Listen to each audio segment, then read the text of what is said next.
ನಮ್ಮ ಹೊಸಪೇಟೆಯಲ್ಲಿ ಒಂದು ಕೈತೋಟ ಅಂದರೆ ತಾರಸಿ ಮೇಲೆ ಬೆಳೆಸಿರೋಂಥ ಕೈತೋಟ. ನಮ್ಮ ಬಸವರಾಜ್ ಕನಕಗಿರಿಯವರು ನೋಡಿ, ಕನಕಗಿರಿಯವರು ಇಲ್ಲಿದ್ದಾರೆ. ಅವರ ಪುಟ್ಟ ಮನೆಯ ಮೇಲೆ 2 ಫ್ಲೋರ್ಗಳಲ್ಲಿ ಬೆಳೆಸಿದ್ದಾರೆ ಈ ತರಕಾರಿಗಳು. ವೈವಿಧ್ಯಮಯವಾದಂಥ ತರಕಾರಿ.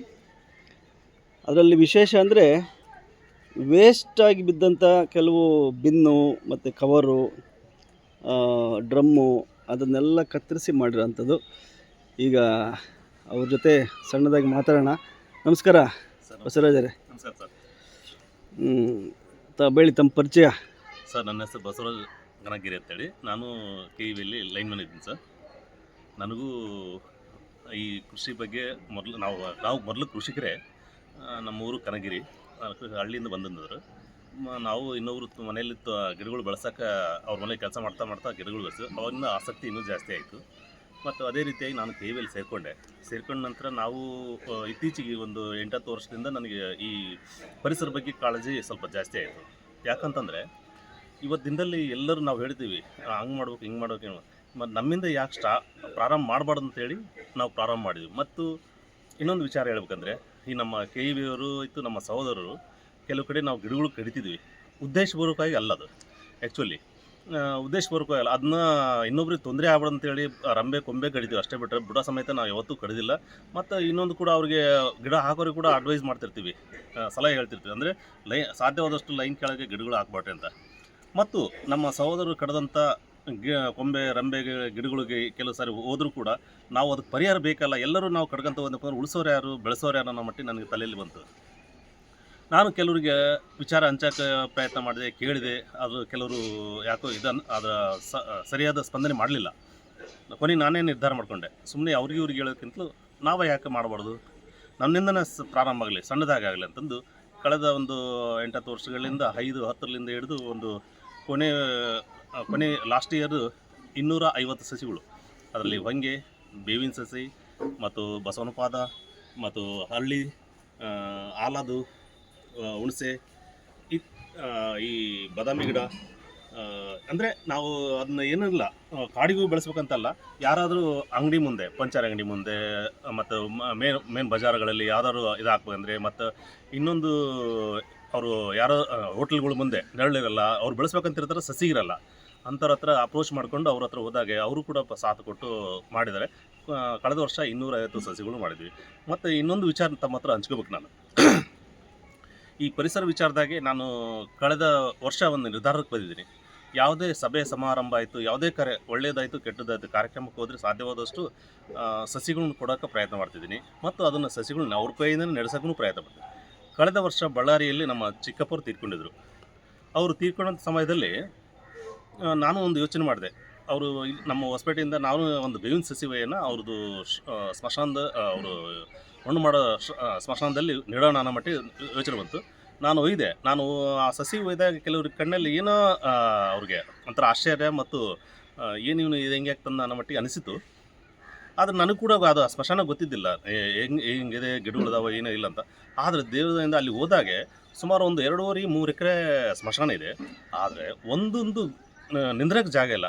ನಾವು ಅದು ನಮ್ಮ ಚಿಕ್ಕಪ್ಪರು ತೀರ್ಕೊಂಡದ್ದು ಏಪ್ರಿಲ್ ತಿಂಗಳಲ್ಲಿ. ಫುಲ್ಲು ಬಿಸಿಲು ಅಂದ್ರೆ ಬಿಸಿಲು. ಅಂಥ ಟೈಮಲ್ಲಿ ಇದಾಯ್ತಲ್ಲ, ಅಲ್ಲಿ ನಾನು ಅಲ್ಲಿ ತೊಗೊಂಡೋದಾಗ ಫುಲ್ಲು ಜಾಲಿ, ಸುತ್ತಮುತ್ತಲು ಜಾಲಿ ಇತ್ತು, ಮತ್ತು ಉಳ್ತಕ್ಕಂಥ ಜಾಗದಲ್ಲಿ ಬಯಲಿತ್ತು. ನಾವು ಒಂದು ನಿರ್ಧಾರ ಮಾಡಿದ್ವಿ, ನಮ್ಮ ಚಿಕ್ಕಪ್ಪರಿಗೆ ಇವ್ರನ್ನ ಉಳಿದಂಥವ್ರಿಗೆ ಹೇಳ್ಕೊಂಡ್ವಿ, ಇವರು ಮಣ್ಣು ಮಾಡಿದ ನಂತರ ಅವ್ರಿಗೆ ತಲೆದಿಂಬಿಗೆ ಒಂದು ಗಿಡ ನಡನ್ರಿ, ಈ ರೀತಿ ಆದರೆ ಒಂದು ಇನ್ನೊಬ್ರಿಗೆ ಹೇಳ್ಬೋದು ಕೇಳ್ಬೋದು, ಯಾಕೆ ಅನ್ನೋ ಮಟ್ಟಿಗೆ ಬರುತ್ತೆ. ಮುಂದಿನದಾಗ ನಾವೇ ಪೂಜೆಕ್ಕಂತ ಬಂದರೆ ಎದಕ್ಕಂತ ಬಂದರೆ ಅದು ಗಿಡ ಬೆಳೆದಿರುತ್ತೆ, ಮತ್ತು ಇಲ್ಲೇ ನಮ್ಮವರು ವಾಸ ಮಾಡ್ಯಾರ ಅನ್ನೋ ಮಟ್ಟಿಗೆ ನಮ್ಮ ತಲೆಯಲ್ಲಿ ಬರುತ್ತೆ ಅನ್ನೋ ಮಟ್ಟಿಗೆ ನಮಗೆ ಯೋಚನೆ ಬಂತು. ಆ ರೀತಿ ಮಾಡಿದಾಗ ಕೆಲವರು ಸ್ಪಂದನೆ ಮಾಡಿದರು. ಇವತ್ತು ಆ ವಿಚಾರ ನಾನು ಕೇಳಿದೆ. ನಾನು ಅದು ಮಣ್ಣು ಮಾಡಿ ಇಟ್ಟು ಬಂದಾಗೆ ಅವ್ರಿಗೆ ಹೇಳಿದೆ, ಒಂದೇ ಮಾತು ಹೇಳಿದೆ, ನೀವು ಪ್ರತಿ ವರ್ಷ ಪುಣ್ಯಸ್ಮರಣೆ ಅದು ಇದು ಅಂತಂದು ಏನು ಮಾಡ್ತೀರಿ ಗೊತ್ತಿಲ್ಲ.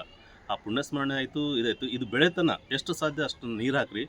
ಇವರು ಇದೇ ಮರದಲ್ಲಿ ಆಯಿತು, ಇದೇ ಇದರಲ್ಲಿ ಇದ್ದಾರೆ ಅಂದ್ಕೊಂಡು, ನಿಮ್ಮ ಜೊತೆಗೆ ಇದ್ದಾರೆ ಅಂದ್ಕೊಂಡು, ಮತ್ತು ಸಾಧ್ಯವಾದರೆ ನಿಮ್ಮ ಪುಣ್ಯಸ್ಮರಣೆ ಆಯಿತು, ಏನೇ ಕಾರ್ಯಕ್ರಮ ಮಾಡಿದ್ರೆ ಒಂದೊಂದು 2 ಗಿಡಗಳು ನೆಟ್ಕೊಂಡು ಬಂದ್ರಿ. ಮತ್ತು ನಿಮ್ಮೂರಲ್ಲಿ ಸಿಕ್ಕರೆ ಮತ್ತು ಇಲ್ಲ ಫಾರೆಸ್ಟ್ನವ್ರು ಸಿಕ್ಕರೆ ಅವ್ರು ಹೇಳ್ರಿ ಅಂತಂದು ಹೇಳಿ ಸಲಹೆ ಬಂದಿದ್ದೇನೆ ಸರ್. ಮತ್ತು ಅದೇ ರೀತಿಯಾಗಿ ನಮ್ಮ ಕನಗಿರಿಗೂ ಕೂಡ ನಮ್ಮ ಗೆಳೆಯನ ತಾಯಿ ತೀರ್ಕೊಂಡಾಗ ಕೂಡ ಮತ್ತು ಗೆಳೆಯನ ತಂದೆ ತೀರ್ಕೊಂಡಾಗ ಕೂಡ ಒಂದು ಆ ಕಾರ್ಯಕ್ರಮ ಮುಂದುವರಿಸಿದ್ದೀನಿ. ಮತ್ತು ಇನ್ನು ಮುಂದಿನ ದಿನಗಳಲ್ಲಿ ಇದೇ ರೀತಿಯಾಗಿ ಮೊನ್ನೆ ಇದೇ ಇದೇ ಇದೇ ವಿಚಾರದಲ್ಲಿ ನಮ್ಮ ಹೊನ್ನಾಳಿಯಲ್ಲಿ ನಮ್ಮ ಅಲ್ಲಿಂದ ಯುವಕರು ಸುಮಾರೊಂದು 100 ಗಿಡಗಳನ್ನು ಇದು ಮಾಡಿದರು, ಗಿಡ ನೆಟ್ಟರು. ಅದರಲ್ಲಿ ನನ್ನದೇ ಒಂದು 35ರಿಂದ 40 ಗಿಡಗಳು ಇದ್ವು. ಅದು ಸ್ಮಶಾನದಲ್ಲಿ ಅಲ್ಲಿ ನಗರಸಭೆಯವರು ಎಲ್ಲರೂ ಸೇರಿ ಅವ್ರಿಗೆ ಅನುಕೂಲ ಮಾಡಿಕೊಟ್ಟು ನೀರು ವ್ಯವಸ್ಥೆ ಮತ್ತು ಕುಣಿಗೆ ವ್ಯವಸ್ಥೆ ಮಾಡಿದರು. ಅಲ್ಲೊಂದು ಮತ್ತು ಮಹಿಳಾ ಸಂಘದವರು ಕೂಡ ಅದಕ್ಕೆ ಸಾಥ್ ಕೊಟ್ಟಿದ್ದರು. ಅಂದರೆ ಇಲ್ಲಿ ನೀವು ತರಕಾರಿ ಮತ್ತು ಅರಣ್ಯ ಸಸಿ ಎರಡೂ ಬೆಳೆಸ್ತಿದ್ದೀರಿ? ಹೌದು ಸರ್. ಅರಣ್ಯ ಸಸಿ ಬೇರೆಯವ್ರಿಗೆ ಕೊಡ್ತೀರಿ? ಹಾಂ ಸರ್. ಸಸಿ ಮಾಡಿ. ಹೌದು. ತರಕಾರಿಗಳು ನೀವು ಬಳಸ್ತೀರಿ, ಮನೆಗೆ ಬಳಸ್ತೀರಿ? ಅದು ದೊಡ್ಡ ಮಟ್ಟದ ಏನಲ್ಲ, ಆದರೆ ಏನಂತಾರಲ್ಲ, ಒಂದು ನಾವೇ ಬೆಳೆಸಿದ್ದು ಅನುಭವ ಇರುತ್ತಲ್ಲ, ಆ ಉದ್ದೇಶಕ್ಕೋಸ್ಕರ ಅಷ್ಟೇ. ಇನ್ನು ಸಿಕ್ಕಂಥ ಸಮಯದಲ್ಲಿ ಅದಕ್ಕೆ ಬೇಕಾಗುತ್ತೆ, ಕೆಲವು ಸಮಯ ಕೊಡಬೇಕಾಗುತ್ತೆ. ಇನ್ನೊಂದೇನೆಂದರೆ ನಾವು ಎಲ್ಲೋ ಸಮಯ ಕಳಿತೀವಿ, ಅಲ್ಲಿ ಇಲ್ಲಿ ಕೂತ್ಕೊಂಡು ಇನ್ನೊಬ್ರ ಹತ್ರ ಹಟ್ಟೆ ಹೊಡೆದು ಕಳಿತೀವಿ. ಅದನ್ನೇ ನಾವು 1 ತಾಸು 2 ತಾಸು ಸಮಯ ಇದ್ದಾಗ ಮಾಡ್ಕೋಬೇಕಾಗುತ್ತೆ. ಏನೇನು ಸಸಿ ಇದೆ ನಿಮ್ಮಲ್ಲಿ? ಅರಣ್ಯ ಸಸಿಗಳು ಏನೇನಿದೆ ಸರ್? ನಮ್ಮಲ್ಲಿ ನನ್ನ ಅರಣ್ಯ ಸಸಿ ಅನ್ನೋಕ್ಕಿಂತ ನಾವು ತಿನ್ನಂಥ ಹಣ್ಣಿನ ಬೀಜಗಳು ಸರ್. ಹೋದ ವರ್ಷ ಏನು ತಿಂದಿರ್ತೀವಿ, ಮಾವಿನ ಸಸಿ, ಮಾವಿನ ಹಣ್ಣು ತಿಂದಿರ್ತೀವಿ, ಮಾವಿನ ಸಸಿ, ನೇರಳೆ ಹಣ್ಣು ತಿಂದಿರ್ತೀವಿ, ನೇರಳೆ ಹಣ್ಣುದು. ಮತ್ತು ನಾನು ಎಲ್ಲಿಗಾರು ಹೋದ್ನಂದರೆ ಒಂದು ನನಗೆ ಚಟ ಹತ್ಬಿಟ್ಟಿತ್ತು. ಈಗ ಕೈಯಾಗ ಒಂದು ಕವರು, ಬ್ಯಾಗು ಎಲ್ಲ ಇರುತ್ತೆ. ಗಾಡಿಯಲ್ಲಿ ಒಂದು 25 kg ಇದಿರುತ್ತೆ. ಮಣ್ಣು ಮತ್ತು ಗೊಬ್ಬರ ಎಲ್ಲರೂ ಸಿಲಿ ತರ್ತೀನಿ. ಮತ್ತು ಅದ್ರ ತಕ್ಕಂತೆ ಯಾವ್ದಾದ್ರು ಗಿಡಗಳ ಹತ್ರ ಹೋದಾಗ ಅಲ್ಲಿ ಯಾವ್ದಾದ್ರು ಹೊಸದಾಗಿ ಬೀಜಗಳು ಸಿಗ್ತಾವೋ ಅಥವಾ ಆ ಗಿಡದ ಬೀಜನ ತರ್ತೀನಿ, ತಂದು ಸಸಿ ಮಾಡಲಿಕ್ಕೆ ಪ್ರಯತ್ನ ಮಾಡಿ ಅದನ್ನ ಬೆಳೆಸೋಕೆ ಪ್ರಯತ್ನ ಮಾಡ್ತೀನಿ. ಇಲ್ಲೆಲ್ಲ ಇದು ವೇಸ್ಟ್ ಎಲ್ಲ ಬಳಸ್ತಿದ್ದೀರಲ್ಲ, ಇದು ಕಂಟೈನರ್ಸು, ಅದೆಲ್ಲ ಏನೇನು ಬಳಸಿದಿರಿ? ಅದರಲ್ಲಿ ಈಗ ನೀವು ನೋಡ್ದಂಗೆ ಮೆಣಸಿನ್ಕಾಯಿ ಇದೆ, ತುಳಸಿ ಇದೆ. ಅಲ್ಲ, ಯಾವ್ಯಾವ ಥರ ಇದು ವೇಸ್ಟ್, ಇದು ಕ್ಯಾನ್ ಎಲ್ಲ ಬಳಸಿದಿರಲ್ಲ, ಯಾವ್ಯಾವ ಥರ ಬಳಸಿದಿರಿ ಸರ್? ಅವು 20 ಲೀಟರ್ ಕ್ಯಾನ್ ಇದಾವೆ, ಅದನ್ನ 2 ಭಾಗ ಮಾಡ್ತೀವಿ. 20 ಲೀಟರ್ ಕ್ಯಾನಲ್ಲಿ 2 ಭಾಗ. ಮತ್ತು ಒಂದು ಸ್ವಲ್ಪ ದೊಡ್ಡದು ಆಗತಕ್ಕಂಥ ಗಿಡಗಳು ಏನಾದವೆ ಈ ನಮ್ಮಲ್ಲಿ, ಕರಿಬೇವಿಗೆ ದೊಡ್ಡದು ಬೇಕಾಗುತ್ತೆ. ಕರಿಬೇವಿಗೆ ಫುಲ್ ಪಾಟ್ ಬೇಕಾಗುತ್ತೆ. ಸಣ್ಣದು ಬದನೆ ಗಿಡ, ಟೊಮಟೆ ಗಿಡ ಮತ್ತು ಇದು ಸೇವಂತಿಗೆ. ನನ್ನಲ್ಲಿ ಸೇವಂತಿಗೆ ಒಂದು ಹಳದಿ ಸೇವಂತಿಗೆ, ಬಿಳಿ ಸೇವಂತಿಗೆ ಮತ್ತು ಪಿಂಕ್ ಸೇವಂತಿಗೆ ಮಾಡಿದ್ದೀನಿ ಈ ಸಾರಿ. ಕಳೆದ ವರ್ಷದಿಂದ ಇತ್ತು, ಅದನ್ನು ಈ ಸಾರಿ ಸ್ವಲ್ಪ ಜಾಸ್ತಿ ಮಾಡ್ತಿದ್ದೀನಿ. ನಾವೇನಿಲ್ಲ ಸರ್, ಬಂದವ್ರಿಗೆ ಏನಂತ ಏನಾದ್ರು ಅದನ್ನ ತಿನ್ಸು, ಇದು ತಿನ್ಸು, ಅದು ಕೊಡೋಣ, ಇದು ಕೊಡೋಣ ಅನ್ನೋದಕ್ಕಿಂತಲೂ ಏನಾದರೂ ಬಂದವರಿಗೆ ಒಂದು ನಿಮ್ಮಲ್ಲಿ ಗಿಡಗಳಿದಾವೆ ಬೆಳೆಸ್ತಾರೆ, ಅವ್ರಿಗೆ ಇತ್ತಂದರೆ ಒಂದು ಗಿಡಗಳು ಕೊಟ್ಟರೆ ಇದು ತೊಗೊಂಡವ್ರಿ, ಇದಾಯ್ತು ತೊಗೊಂಡವ್ರಿ, ಇದು ಬೇಡ ಅಂತಂದರೆ ಅದು ಇದೈತೆ ಅಂತಾರೆ. ಅವರು ಇಲ್ಲದು ಕೇಳ್ತಾರೆ ಕೆಲವು ಸಾರಿ. ಆದರೂ ಕೂಡ ನಾವು ನೋಡೋಣ, ಮುಂದಿನ ಸಾರಿ ಅವರು ಪ್ರಯತ್ನ, ಅವರು ಕೇಳಿದ ರೀತಿಯಲ್ಲಿ ಸಿಕ್ಕರೆ ಮಾಡಿ ಸಸಿ ಮಾಡ್ತೀನಿ, ನೆಕ್ಸ್ಟ್ ಕೊಡ್ತೀನಿ ನಮ್ಮ ಮಟ್ಟಿಗೆ ಕೂಡ ಆಶ್ವಾಸನೆ ಕೊಟ್ಟಿರ್ತೀನಿ. ಅದು ಪೂರೈಸಿ ಬಿಡೋದು ಅದು ಚಿತ್ತ, ದೇವ್ರ ಚಿತ್ತ. ಎಷ್ಟು ನಿಮ್ಮ ಮನೆ ಸೈಜ್ ಎಷ್ಟು ಸರ್? ನಮ್ದು 20-40 ಇದೆ. 20-40 ಅಂದರೆ 2 ಫ್ಲೋರ್ ಮೇಲೆ ಇಟ್ಟಿದ್ದೀರಿ? ಕೆಳಗೊಂದು 20-18 ಇದೆ, ಮೇಲೊಂದು 20 ತನಕ ಬರ್ತದೆ.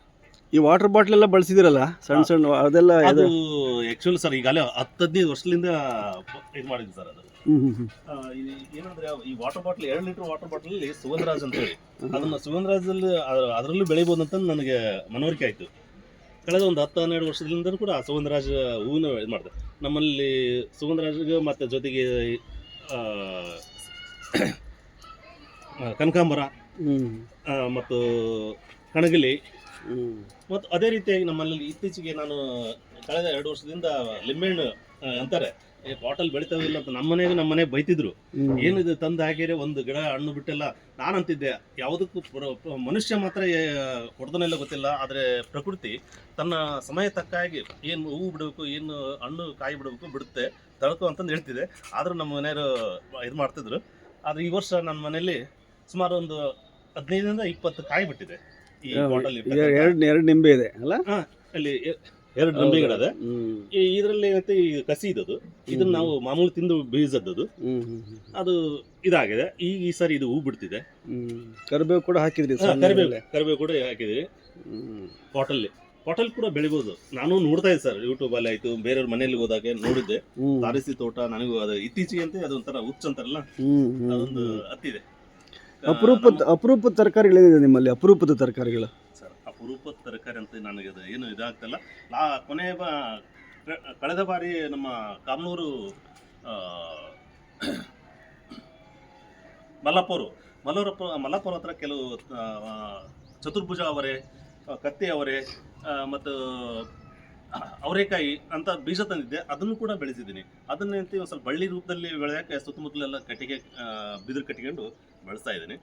ಮತ್ತು ಕೆಲವು ಬೀಜನ ಪ್ರಯತ್ನ ಮಾಡೋಣ ಅಂತ ಅದನ್ನು ಉಳಿಸಿ. ಮತ್ತು ಇತ್ತೀಚೆಗೆ ನೀವು ನಂಬ್ತಿರಲಿಲ್ಲ, ಅದೊಂದು ನಮ್ಮ ಮನೆಯಲ್ಲಿ ಗೊಬ್ಬರ ತಂದಾಗೆ ಗಿಡಗಳು ಹಾಕಿದೆ. ಆದರೆ ಟೊಮೊಟೊ ಸಸಿಗಳು ಬೆಳೆದು, ಟೊಮೊಟೊ ಸಸಿ ನಾನು ಇಲ್ಲಿ ಹಾಕಿರ್ತಕ್ಕಂಥ ಕೆಲವು ಟೊಮೊಟೊ ಸಸಿಯಲ್ಲಿ ನಾನು ಯಾವುದೂ ಸಸಿ ಮಾಡಿಲ್ಲ. ಆದರೆ ಗೊಬ್ಬರದಲ್ಲಿ ಬಂದಂಥ ಸಸಿಗಳನ್ನ ಮಾಡಿ ಆ ಸಸಿಗಳನ್ನ ಬೆಳೆಸೋಕೆ ಇದು ಮಾಡಿದೆ. ಆದರೆ ಈ ಸಾರಿ ಒಂದು ಕೆಳಗೊಂದು ಗಿಡದ ಪಾಟಲ್ಲಿ ಇದೆ, ಅದು ನೀವು ನೋಡ್ಬೋದು. ಅದು ಅದ್ಭುತವಾಗಿ ಬಂದಿದೆ. ಸುಮಾರು ಒಂದು 4 ರಿಂದ 5 ಅಡಿಯಷ್ಟು ಎತ್ತರ ಇದೆ ಮತ್ತು ಸುಮಾರು ಒಂದು 10 ಹಣ್ಣು ಬಿಟ್ಕೊಟ್ಟಿದೆ. ಆ ಹಣ್ಣಿಂದ ಬೇರೆ ರೀತಿ ಅಂದ್ರಲ್ಲ, ಕೇಳಿದ್ರಲ್ಲ, ಅದೇ ರೀತಿಯಾಗಿ ಅದೊಂದು ಬೇರೆ ರೀತಿ ಇದೆ ಹಣ್ಣು. ಅಲ್ಲಿ ನೋಡೋಣ, ಅದು ಗಿಡ ಹತ್ರ ಹೋದಾಗ. ಮತ್ತೆ ಈ ಕಾಮ ಕಸ್ತೂರಿ ಗಿಡದ ಬೀಜಗಳೆಲ್ಲ ಅದ್ರ ಬಗ್ಗೆ ಸ್ವಲ್ಪ ಹೇಳಿ ಸರ್. ಕಾಮ ಕಸ್ತೂರಿ ಮತ್ತು ತುಳಸಿ ಇದನ್ನ ನಾನು ಇತ್ತೀಚೆಗೆ ಅದನ್ನ ಬೀಜ ಕೂಡ ಕಲೆಕ್ಟ್ ಮಾಡ್ತಿದ್ದೀನಿ. ಈಗ ಕಳೆದ ಒಂದು 2 ವರ್ಷದಿಂದ ಸುಮಾರು ಒಂದು 50 ರಿಂದ 100 ಗ್ರಾಮ್ ತನಕ ಬಂದಿದೆ. ಸ್ವಲ್ಪ ಮಾಡಿದೆ. ಅದನ್ನ ಉದ್ದೇಶ ಏನಂದ್ರೆ, ಯಾರಿಗಾದ್ರೂ ಅನುಕೂಲ ಆಗಲಿ, ಏನಾದರೂ ಅವಶ್ಯಕತೆ ಇದ್ದರೆ ಔಷಧ ಪ್ರಯುಕ್ತ ಆಯಿತು, ಯಾವುದಕ್ಕಾಯ್ತು. ಮತ್ತು ನಾನು ಕೂಡ ಯೋಚನೆ ಮಾಡಿದ್ದೀನಿ, ಕೆಲವು ಕಡೆ ಕಸ ಬೆಳೀತಂತಾರೆ. ಕಸ ಬೆಳೆಯೋ ಜಾಗದಲ್ಲಿ ಇನ್ಯಾಕೆ ಬೆಳೆಸಬಾರ್ದು ನನಗೂ ಇದೆ. ಈ ಮುಂದಿನ ನೆಕ್ಸ್ಟ್ ಮಳೆಗಾಲದಲ್ಲಿ ಬದುವುಗಳಿಗೆ ತುಳಸಿ ಮತ್ತು ಕಾಮಕಸ್ತೂರಿ ಬೀಜನ ನಮ್ಮ ಹೊಲದಲ್ಲೇ ಹಾಕ್ಬೇಕಂತ ನಿರ್ಧಾರ ಮಾಡಿದ್ದೀನಿ. ಹಾಂ, ಅಂದರೆ ಈಗ ಈ ಮೆಟ್ಲ್ ಮೇಲೆಲ್ಲ ಹೋಗಿ ಕೆಳಗಡೆ ಈ ಮೆಟ್ಲ್ ಮೇಲೆ 2 ಲೀಟರ್ ಬಾಟ್ಲ್ ಇದೆ ಸರ್. ಹಾಂ, ಇವೆಲ್ಲ ಇದಲ್ಲ, ಇದು ಖರ್ಜೂರ. ಇವೆಲ್ಲ ಇದು ಸುಗಂಧರಾಜ. ಇದು ಅಲ್ಲ ಸರ್, ಇದು ಇದು ಬಿಡುತ್ತೆ ಸರ್, ಹೂವಿಂದು ಶೋಗಿ ಸರ್. ಓಕೆ, ಸೊ ಈ ಥರ ಇದೆ ಅಲ್ಲ.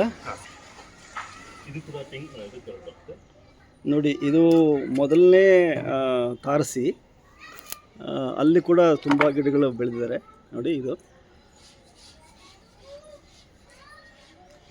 ಹಂಗೆ ಹೋಗೋಣ ಅವ್ರ ಜೊತೆ.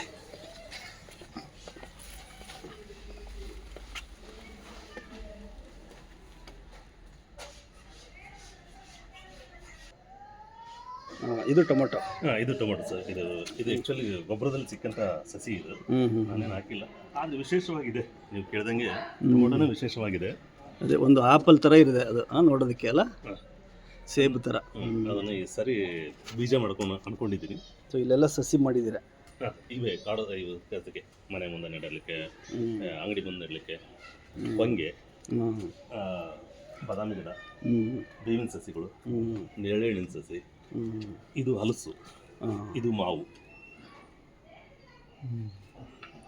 ಸೊ ಈ ಥರ ಕಾಣ್ತದೆ. ಸೊ ಭಾಳ ಸಂತೋಷ ಬಸವರಾಜ್ ಅವರೇ, ಭಾಳ ಖುಷಿಯಾಯಿತು ನಿಮ್ಮ ಮನೆ ನೋಡಿ. ಇದೊಂದು ಹೊಸಪೇಟೆ ಮಧ್ಯದಲ್ಲಿ ಇರೋಂಥ ಜನನಿಬಿಡ ಪ್ರದೇಶ ನಿಮ್ಮದು. ಇಲ್ಲಿ ಬಂದರೆ ಭಾಳ ಖುಷಿಯಾಗುತ್ತೆ. ನಿಮ್ಮ ತೋಟ, ನಿಮ್ಮ ತಾರಸಿ ತೋಟ ನೋಡಿದ್ರೆ, ಮತ್ತು ನಿಮ್ಮ ಕಾಳಜಿ ಭಾಳ ಖುಷಿ ಆಯಿತು. ಇಲ್ಲ ಸರ್, ಪ್ರತಿಯೊಬ್ಬರಿಗೂ ಇವತ್ತಿನ ದಿನದಲ್ಲಿ ಪ್ರತಿಯೊಬ್ಬರಿಗೂ ಪರಿಸರ ಬಗ್ಗೆ ಆಯಿತು, ಒಂದು ಕೃಷಿ ಬಗ್ಗೆ ಆಯಿತು, ಕಾಳಜಿ ಬೇಕೇ ಬೇಕು. ಯಾಕಂದರೆ ನಾವು ಬದುಕೋದೇ ಅದರಿಂದ ಅಂದಮೇಲೆ ಕಾಳಜಿ ಕೂಡ ನಮ್ಮಿಂದ ಪ್ರಾರಂಭ ಆಗಬೇಕಂತ ನಮ್ಮ ಉದ್ದೇಶ ಅಷ್ಟೇ. ಇನ್ನೊಬ್ರಿಗೆ ಹೇಳೋದಕ್ಕಿಂತಲೂ ಫಸ್ಟು ನಮ್ಮಿಂದ ಪ್ರಾರಂಭ, ಎಷ್ಟು ಸಾಧ್ಯನೋ ಅಷ್ಟು ಪ್ರಾರಂಭ ಮಾಡಿದ್ದೀವಿ. ದೇವ್ರ ಚಿತ್ತ ಮುಂದೆ ನಿಮ್ಮಿಂದ ಪ್ರೇರಣೆ ಪಡಲಿ ತುಂಬ ಜನ ಅಂತ ಹೇಳ್ತಾ, ನಿಮ್ಮ ನಂಬರ್ ಒಂದು ಹೇಳಿ. 9242845143. ಧನ್ಯವಾದಗಳು. Thank you sir.